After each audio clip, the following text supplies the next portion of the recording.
Hello, magandang araw ho sa inyong lahat.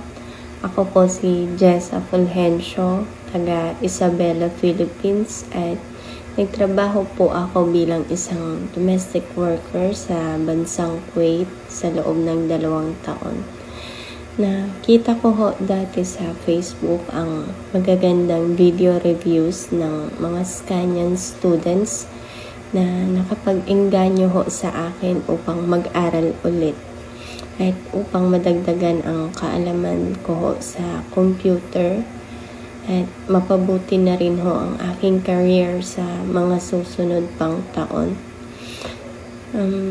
Dati ho, akala ko hindi ko talaga kaya na pagsabayin ang pag-aaral at pagtatrabaho. Ngunit nang dahil sa ISKA, nagawa ko ho iyon. Kasi sabi ko sa sarili ko noon, kaya ko ba to? Magagawa ko ba to? Matutupad ko rin kaya yung pangarap ko na makapag-aral ulit at makapagtapos,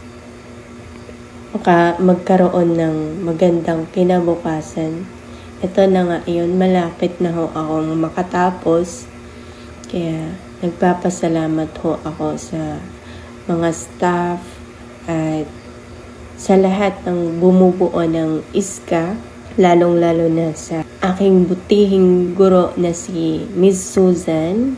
Ma'am, thank you ho sa pagiging matyaga at maintindihin ho sa akin.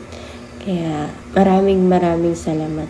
Inaanyayahan ko din ho kayo na mag-enroll sa ICSA kung gusto nyong makapagtapos o madagdagan ho ang inyong kaalaman tulad ko.